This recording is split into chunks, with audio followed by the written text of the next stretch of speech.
Happy sound of Saturdays. Well, do you know, one day I'm going to get on those and then the end of the world will come. I always love how people, let's say I tend to do a lot of training or sports or whatever. And I always love how people who don't do a lot of it tell me how unhealthy it is. And look, I'm very aware that this is not a health drink.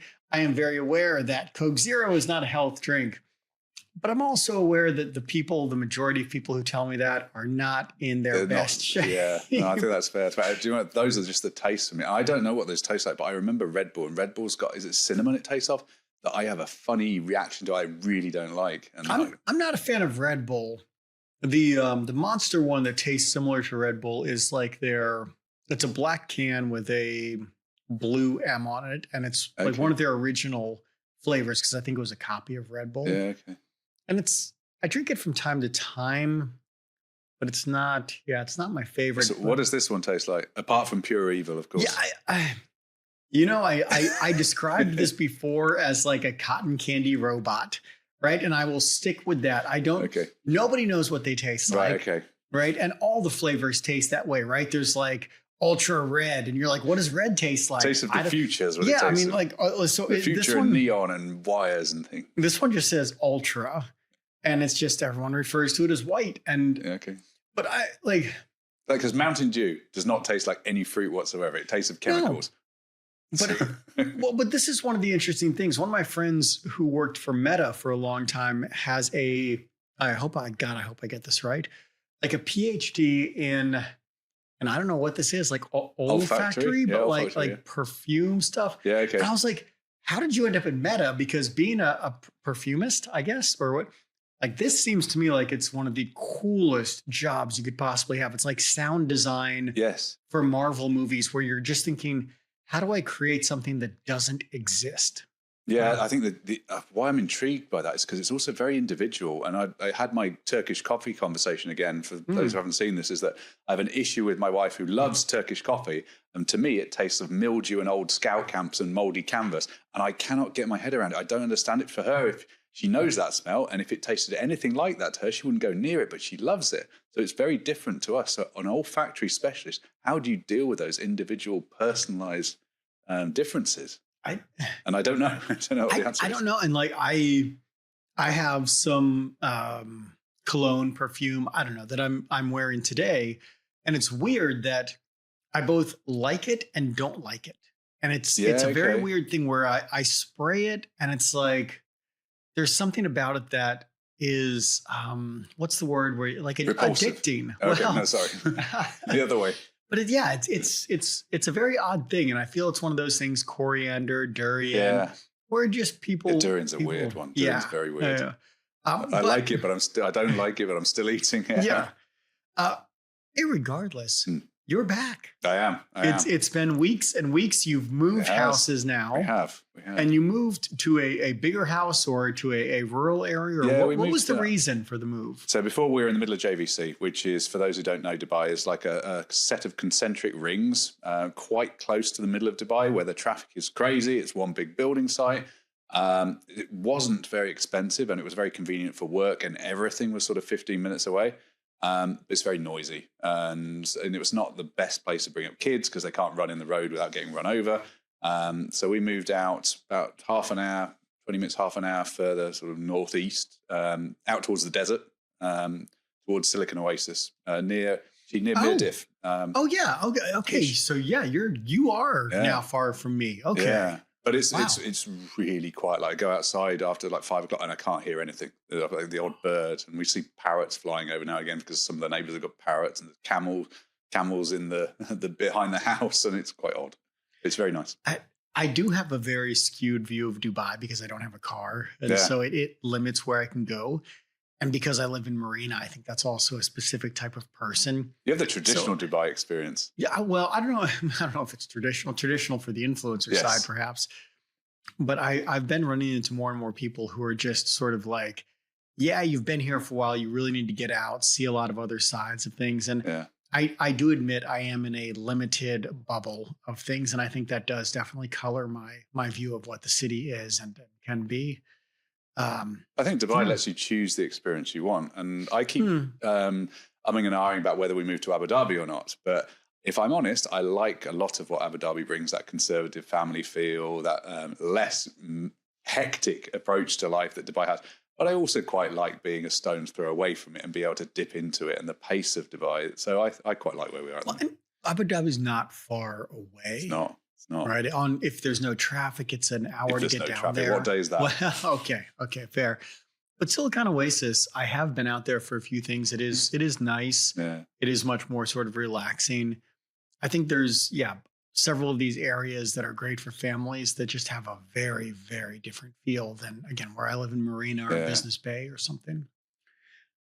It's nice. We enjoy it. It's a different community. And I think that is part of the whole Dubai thing, is you can find a very different experience depending on which bit you go to. I mean, the Marina place, I've not done that. Closest thing was when we were in Media City and started to be on the edge of that and you get a sense for it, but I've not lived in the heart of it.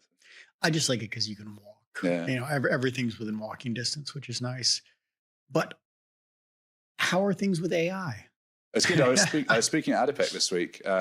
Wait, did you? Yeah, the big energy conference in Abu Dhabi. So that was interesting. And my topic of choice was really looking at productivity at the moment. So if you go back, we've got this is a 20-minute conversation, but the summary of it is that if you go back sort of 75 years, we've seen a dip in productivity, and particularly since 2008, the financial crisis.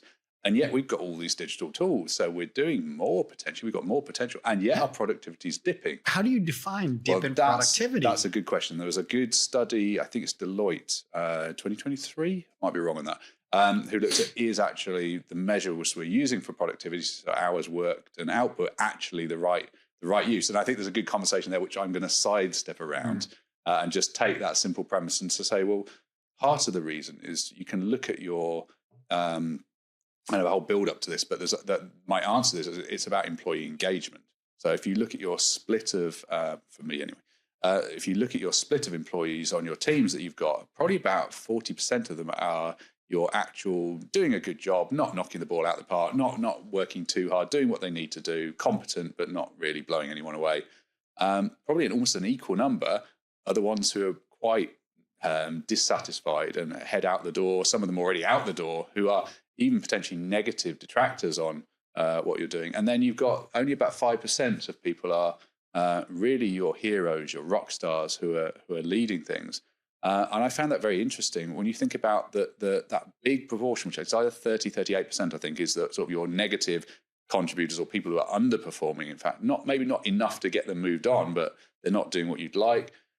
That's ultimately leads to turnaround in staff, and that's extremely expensive for us to manage. Also, their productivity is less, so there's a huge cost associated with it. So what do you do about it? And the answer for me is, well, you drive engagement. How do you increase their engagement? And it's largely around giving them autonomy over what they're doing, allowing them to master what their skill sets are and build capabilities so they build confidence in it, and giving them a purpose so they want to apply it. So those three things are my big levers to put on.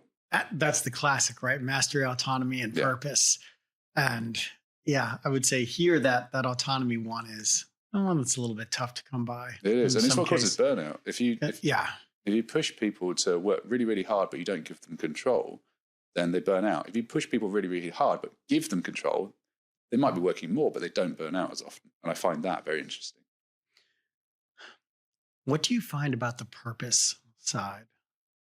Do you know, it's a hard one, because ultimately we all want to be saving the planet or saving the next generation, being the heroes, being the doctors or the nurses. Maybe we don't. But do we? Okay. I think we want the glory, but not the hard work. And I think that finding that purpose and that sense of reward in, let's face it, our world is digital, and the stuff we build it's unusual if it's around in 10 years' time. Sometimes it's unusual if it's around in 5 years' time. So we're building very transient things that, despite that, have a very profound impact on people's lives, even if it's only for a short period of time. So I think finding purpose in why do we do what we do, I think there are different ways of doing it. And you can do it on the output, and you can do it in terms of how we deliver the work we do, and you can do that in terms of people growth. And for me, it's a mix of all of those three. As I like being able to say, well, I delivered that. I delivered the first online car sales, I believe, when we did Audi USA back in 2011-ish. That was selling the first cars online. we built the first iPad equivalents for a company called Yellowstrom in Germany, way before the iPads exist. Built the first broker-to-broker trading platform. Things like these are nice little snippets. I can say, okay, that's what I did, and I'm quite proud of them. First broadband, interactive TV, we did that. So there's some things out there that I'm really proud of having been involved with. But I'm also probably more proud of the fact that I've been instrumental in growing people on that journey. And I've got a big bee in my bonnet at the moment around how there is a craft, even in digital, there is a craft that was there 20, 25 years ago that we struggle to replicate now because of how fast we're moving and because of how ephemeral and transient the skill sets are. Our ground principles, our foundations aren't always conveyed as well. So I feel I've got a bit of a duty on me to pass on as much as I can of the stuff that helped me to be successful and set up the next generation to define their foundations. Do you think that desire to help other people succeed and grow is based on both age, okay, it's going to be more than two, age, maturity, and that you've already accomplished some of the delivery of products? So it's what's the next step? Yeah, okay. And the reason I ask that, I find this sort of a natural arc for individuals, right? They start out with, what am I doing? And then it's like, what am I contributing? That's really interesting. I don't think about it. Honestly, I think it's just because I'm a bit of a pedant and I feel things should be done the right way. And I've got a bit of a fixation on when things are wrong, fixing them. But so there's a lot of it's that. Don't let me claim too much. A lot of it's I like to see things done properly, because if you do things wrong, then you don't get as good an output. So there is a bit of altruism in there as well, because I like to see people succeed and I like to see people not grind themselves in this industry, which is very easy to do. See people get ground up by it, and give the people the tools to be successful and deliver great products themselves. I'm very proud of the fact that I've got a number of project managers that have grown, who've gone on to lead teams and be extremely successful. Really proud of that. Some who've gone to lead companies who are more successful than me. So fair play to them. But there is a lot in me that's about, you do things the right way. If you're going to do a job, do it properly and get the best output you can. You just said this piece about transient things. Is that other sort of impact that it's like, when I have impact on people, it has this it can have a long lasting impact on their life, right? Versus I make a thing, yeah. And especially on the digital side, I know that thing, no matter how good, is only going to be good for a very temporary amount of time. Yeah, I agree. But the foundations and the contribution it makes might last far longer. So you teach people how to deliver a project, or how to build some code, or how to design in the right way, build a design language that engages with people. They might then deliver it on one project, but then they learn from that delivery, and their next project, which has nothing to do with you, evolves and their practice evolves. I think what I'm genuinely worried about is that our crafts are in danger of diminishing and not growing, not evolving. We should be getting better at these things, but the pace that we're moving at, and AI as an accelerator is not helping that. Means that we might be getting very smart, very reactive, but not actually very craft-led people and applications. I'm going to tie together a bunch of things that you just said. Someone should. And try to feed it back to you in a way that I agree and disagree. Oh, good. Okay, so let me see if I can do this. And I got my trusty pen and piece of paper here. So what you just said, like we're getting smarter, but you worry that we're losing craft. I would push back on that. One of the things over the last few months that I have maintained is everything with AI sort of encapsulates all human knowledge, and therefore the top % of people want to push forward and need to push forward harder, because now we have a collective access to everything that exists. All right, I went back to the music aspect that I haven't seen as creative work in music ever as I have in the last 5 years with a guitar specifically. I'll just say that. However, that ability to do something new, I feel is going to be a smaller amount of people because of what you said. What was this? You want the glory, but not the hard work. Yeah. So to do something better and innovative and unique is going to get more and more difficult, which means less and less people will do it. However, because we have this collective aspect of AI encompassing all this knowledge, or the ability to create music that exists, to create writing that exists, but it sort of averages everything out, I feel there's going to be this large base layer of like 98% of people who are just going to live in comfort, live in convenience, move forward, and probably not be super happy, which means there's a lot of self-help books potentially yet to be written. And you have the top 2% of people who are moving at an outpaced fashion and creating new things quicker than ever before. Now, maybe that 98% and 2%, maybe that's wrong. Maybe that's an age thing. Maybe it's going to be actually, 30 or 40% of individuals. It's just all going to be people who are like 22 and younger, because they're going to be native AI and they're going to be using these things in new ways to create something new. And it's like the older people are not going to be used to AI, so they're going to be more stuck in comfort and convenience.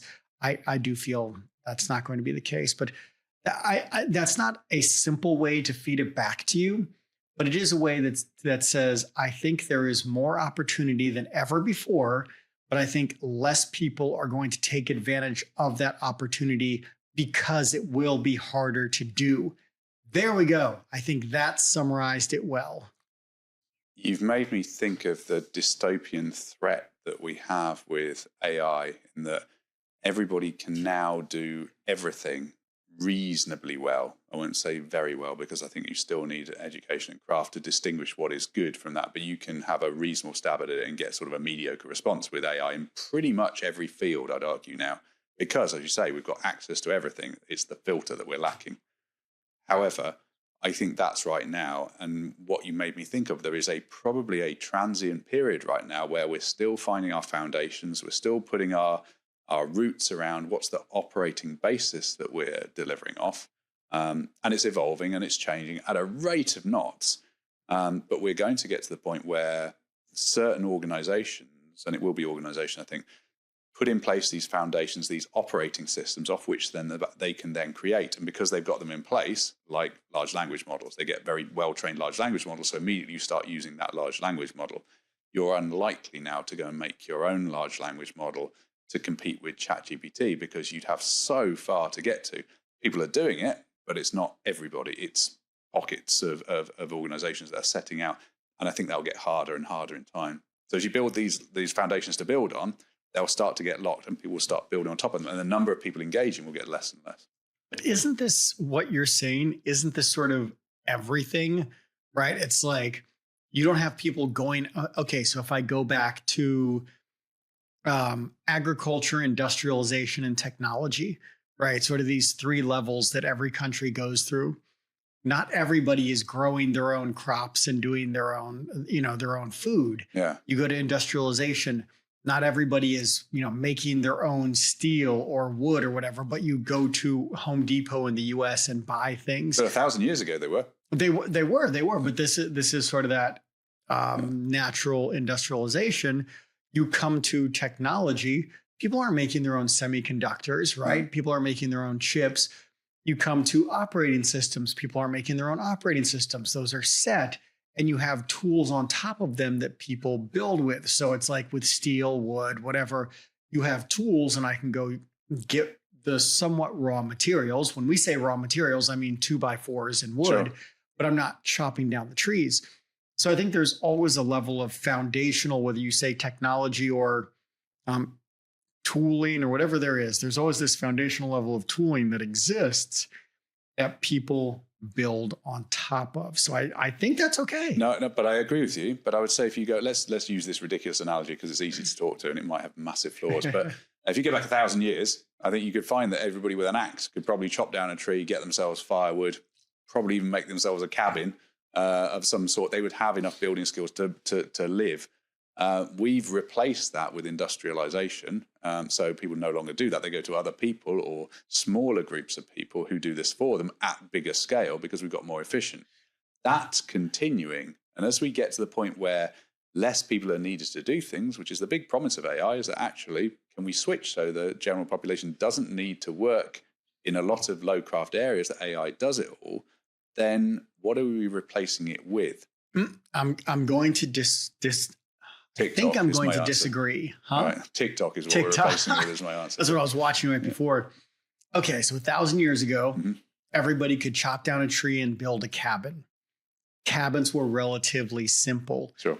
As knowledge and as specific areas got more and more detailed, more specific, you needed people to train longer on those areas in order to provide the best output of them. Yes. Right. So isn't, again, this a natural sort of thing where no matter what industry you're in, it is going to take more and more time or investment to become at the top of that industry?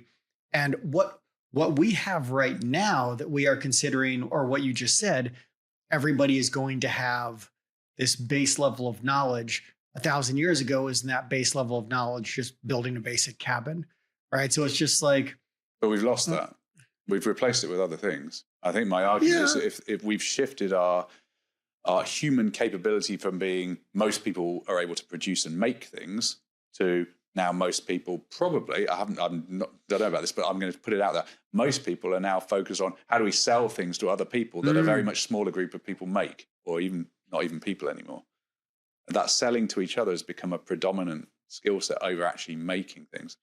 Well, now we're just getting into the whole idea of capitalism, and I sell something, and the natural end result of that is the aggregation of money towards a smaller amount of people. 100%. Right.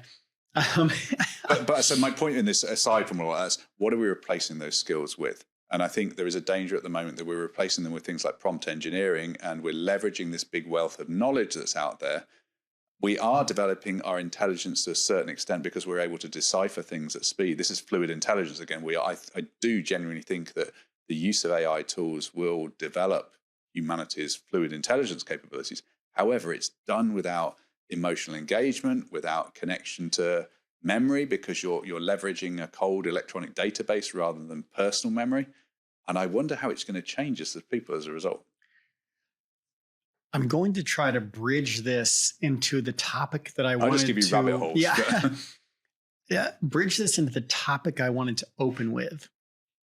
And I think I might be able to do this. So you have this fluid intelligence, or you have this base layer of intelligence. I was thinking on the way over here about the whole, tech companies are laying off everybody because of AI. I don't buy that. No. All right. Okay. So at least both of us are aligned there.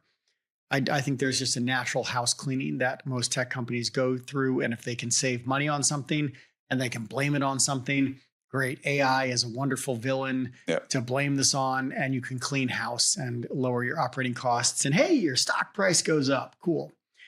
So I was going back to that idea of AI replacing people. I was thinking about designers specifically, right? UX designers in digital applications. I'm trying to figure how to frame this in the right way. There is this idea that now one designer can do the job of what 5 designers could do. Yeah. Because they can go in and they can auto-generate a mobile application, right? Or all these things. And what sort of hit me was like, I don't know if we're thinking about this in the right way. So right now there's this whole idea that it's an efficiency gain, right? So one designer replaces 5 designers because they are designing with AI more efficiently. Mm-hmm. You're going to have to help me on this because I don't know if I'm going to explain this well. But if I think about what's going to happen in the coming years, and this is with ChatKit from ChatGPT, that I am creating a series of components that are platform agnostic. Yeah. And we've talked about this way, way back with dynamic interfaces or just-in-time interfaces. And the thing is, like, I just need one designer to design, not because it is more efficient, but because I'm only designing a limited number of components that are now able to be generated and created across every single channel output. Whereas before, I needed individual designers for individual channels. And that's not about efficiency. That's about how I fundamentally think of a component that I am creating and consistency in a way that, that shifts itself or morphs itself to a channel. And that's why I don't know if I buy this efficiency argument, but I think there is a shift in the way that we create. And because of that, you can do that with less people for that one job. But there are other jobs that pop up, right? So I have these series of components that are adjustable by channel. I still need to know how to lay those out. So the whole idea of having like a data designer or whatever we've talked about, right? Or a platform designer, all of a sudden these jobs are created. A service designer becomes more important. And this is where I'll sort of wrap this up and pass this over to you. I don't think this is an elimination of jobs. I think this is a reworking of jobs, which has been done over and over and over. I go back 30 years ago, there was only user experience or HCI, and then you got service design, and you got design ops, and you got all these new things that were created. And it just feels like we're in a situation where everybody wants to create an artificial boogeyman. And you're like, no, things are changing. They always have. Like, what are the new things that are going to be created? Yeah, I think things evolve. I think you're right.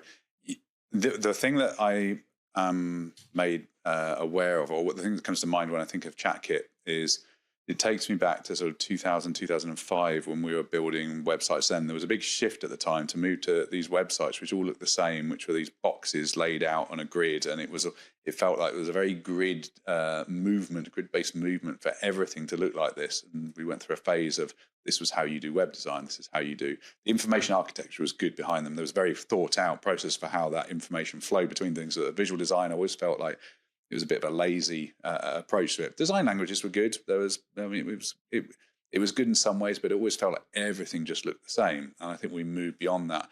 I think we'll see that with ChatKit, because like you say, there's massive convenience that comes from being able to consistently design and release experiences across platforms that's consistent. And there's a big win around that. But I think everything will start to look very, very similar until you find people who find ways to break that or alternative ways. And that's a good thing. So I'm 100% with you. And I think this is where people are looking at the wrong thing. And I think that's what I was trying to get to, is people are saying, oh, there's this reduction because AI drives efficiency. And you're like, no, like what's driving efficiency is the ability to replicate components across all channels, right? That's not necessarily AI. AI drives some of that, but it's a shift in the way that we're thinking. And what you just said, maybe all digital glass experiences, they sort of are all the same. That's okay, right? Roads, cars, like their buildings, a ton of things are relatively all the same. Chairs, tables, TVs, right? You set a series of standards and you get used to it, but then you find new ways to differentiate. So maybe the voice interface is the way that you differentiate. Maybe there is going to be something like we said at the beginning of this, an olfactory, right? A smell. Maybe there is a taste. Maybe there is some sort of other senses that we get so locked in to thinking about this little glass piece. And you're like, but there is so much more. And yet this is where we're distracted by, and it's sort of waiting for somebody to come along, as you've said, and say, well, actually, what more might there be? Yeah. I've got two things that are a little bit random, but I like the road analogy. I think that's a great way to look at this, because I think you've got, you have to get to a point where you have standards before you can innovate, before you can evolve. So roads are a really good example of, we need flat roads of a certain width, of a certain number of lines based on traffic to be able to innovate. And now we're talking about, can we put solar power into roads? Can we have self-lighting roads? Can we even put these crazy rumble strips at the side of this road that play a tune if you drive over them? You've seen those on the way to Abu Dhabi? I haven't seen those, but where you're going, I think, is beautiful, right? It's like, could you even create something where you're driving on the road and the car is charging based on the friction? Yes. Right? It's like, yeah, you standardize one thing in order to increase innovation in other areas. So we go through this waves. And God, that's a beautiful way to put that. And I think maybe we're going through one of those. So I quite like, and I've come around to what you've just said now around the idea that maybe ChatKit is a step forwards rather than a step to the side, because it allows us to do things like this. And we'll see the operating system wars, which I think are going to come with it, as to who gets control of that. But that's okay. Have you been using any of the new browser wars, browser stuff? No, I haven't. Oh my, I am in love with OpenAI Atlas. Okay. And I should try it later. This sounds so basic, but being able to pull up a dense article and then I can read through that, or I can read parts of it. I can ask it to summarize it. Yeah. But then I can also say, this article mentions this. Tell me more about this. Okay. Right? This article mentions this. What are 3 things that I should question about this?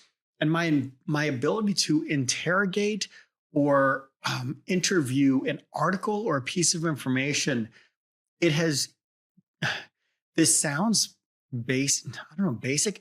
It has changed the way that I think about browsing. Yeah, okay. And everybody is like, I sent this out at Sapient, and the thing that I got back was, oh, well, don't open your bank account on it. I was like, I don't want to use profanity, but I was like, what level of uninspired, I'm sorry, I'm going to use profanity, dipshits do we have at our leadership level that's just sitting there like, well, there's security concerns. And you're like, yes, there are. But oh my God, are you missing this? Are you missing what is possible? And you're just so uninspiring, and it's painful for me. Yeah. I'm going to clip this and put this up because it really made me angry to think there are so many cool things happening. There really are. And the answer from some of who should be our inspiring leaders was just sitting there and like, yeah, well, it's not that interesting. It's like, no, it is actually really interesting, because the way that I can engage in information can fundamentally change. And like, yes, don't go opening your bank account maybe on it. Like, okay, yeah, there is some security concerns, but man, let's talk about what this can create. 100%, 100%. The other thing I was going to talk about was, and it came from the sort of road analogy into electric cars, is I think that, I don't know if we've had this conversation before, maybe.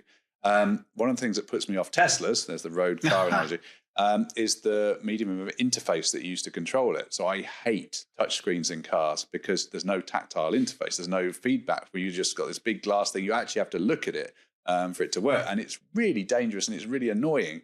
So I would never buy a Tesla because of that control mechanism. I like old school buttons and knobs I can feel without looking at them. And I think we might start to see a physical, truly integrated digital interface start to come about, maybe not just in our flat screen phones, or maybe not just in our cars, but actually maybe in our phones and devices. Ooh, I love that, because when Tesla did come out, one of the things that I pushed back on was what you just said. And the reason, I'm a sample size 1 of 1, so I didn't research this. But when I was driving, the way that I operated my radio or my air conditioning was I had I think it was the volume knob where I put my thumb. So if I'm driving, I would take my hand, put it over, and I could feel the volume knob. And then from there, I could say like, oh, this is the radio. I can switch channels. This is the air conditioning. But I'd have a pivot point, and then I would have physical buttons that I could feel. I do think, or at least from what I've understood, within cars, physical aspects are coming back more and more. Yeah. And I wonder if it will go elsewhere. Like I said, we've been used to these glass rectangles that we hold in our hands, but they didn't used to be like that. If you go back to 20 years to things like the Nokia phones, which had buttons on them and things like that, it's been a shift away from it. And I know in my car, I have, if I think about, well, I'm not even really thinking about it, I've got one very large knob, which is the closest one, which is changing gears. I don't want to play with that while I'm driving. The next one is a small one, which is the volume control. And the one next to that is my AC. So I've got 3 different sizes that I know without thinking about it, I can find my way around that. And I think we are currently locked into these glass interfaces where you have to look at them. They take all your attention. And it annoys me that I have to focus my attention on this. What if I could actually keep my engagement with the world around me and my device allowed me to interact with it without that? That's the promise of things like digital glasses, I think. Well, not just digital glasses, but like biomaterials that can morph, right? That can change. AirPods, where nothing headphones. So I'm a huge headphones person, music fan. I have multiple different headphones. I have the... Tell me, how many headsets do you have at your desk where you work? Because I have 4 at the moment. It's I was going to say 4. Yeah. Yep. I have 4. And I have the over-the-ear headphones from Nothing. Yeah. Okay. And I talked to somebody. I saw them in the office, and I asked the person about them. And one of the things that he said he really loved was they have physical buttons for like Yeah. on, off, connect, for volume. I love my AirPods. I use them more than anything else, but I only use the play pause controls. I know there are things for you can like, oh no, and volume up, volume down. I know there's more. I know there's like skip track, go back a track. I forget that because you overload. I wish you could turn all of that off. Really? All the touch controls drive me crazy because I touch them by accident. If I'm lying in bed and I'm on my headphones watching something on my phone or something, and I put my hand up or something and I catch the headset, it stops the video or puts it into a small screen on the phone and I go mental. I wish I could just turn it off, and you can't. You can't turn them off. That drives me nuts. Yeah, to me, it's less the touch controls. It's more overloading controls. Like there's a great, set of pages in the book Living with Complexity from Don Norman, one of my favorite design books. It talks about conference phones at the beginning and this whole idea that simplicity is not less. And I think that is something that most designers just fundamentally do not understand. They see simplicity as the reduction of controls or elements.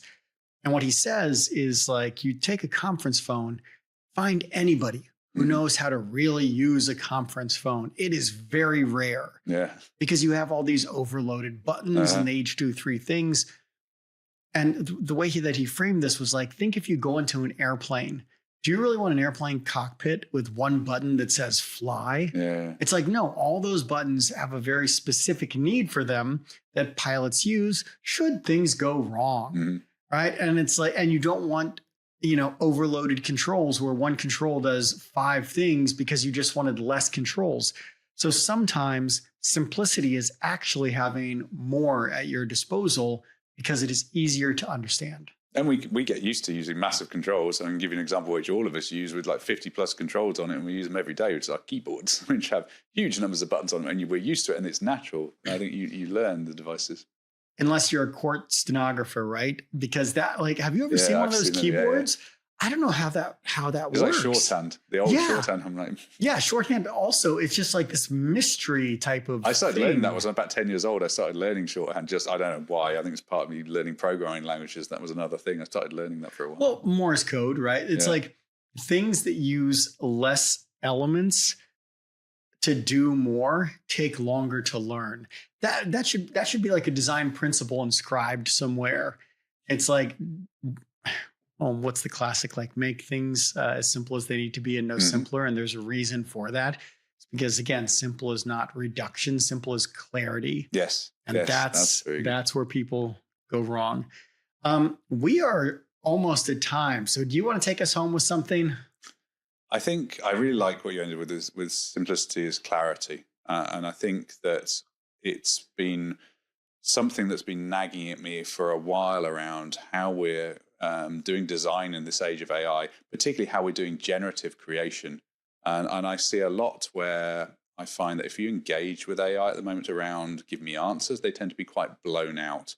I find a lot of, I'm not going anywhere with this, but I got an idea of where to go. But I'll tell you that I find a lot of what I'm doing with AI is restricting its answers. So it gives me big blown out responses. And part of what I do, at least 50% of what I do is picking out the truths, the nuggets from that I want to use to then act as springboard and reducing rather than expanding. So I was just thinking about that simplicity as clarity. And it's the paradox of choice. And maybe I'll end with this, but then see if you have a comment. The most difficult thing with AI right now is probably that it's a blank sheet of paper that you walk up, and every AI tool right now is just that one box where you can do anything. Yes. But then there is inevitably a few little like pre-made recipes below that where it's like, here's what you can ask. Because when you sit down, it's I never use those. Ever. I never use them either. But think about it. It's the hardest thing is when maybe you have to write something and you sit down with a blank sheet of paper. And that's what we're giving people. And if I had to think of something where it's like, where could UI, where could AI progress? I need to know what to do with it. And right now it's like, you can do everything, which is great, but also it's almost limiting Because when you can do anything, I feel like there's just this missed opportunity of like helping people along to find new ways of which they can engage. Yeah. And that's not the best way to end. No, that's good. It's good. But it's like, are we actually doing ourselves a disservice by trying to give everybody a blank sheet of paper? When you've got a blank sheet of paper, the drive is to fill it. And AI fills it really well. But what does it fill it with? And it's not always that valuable. That is the way to end it. It is great to have you back. It's good to be back. And I will see you next week. Sounds good.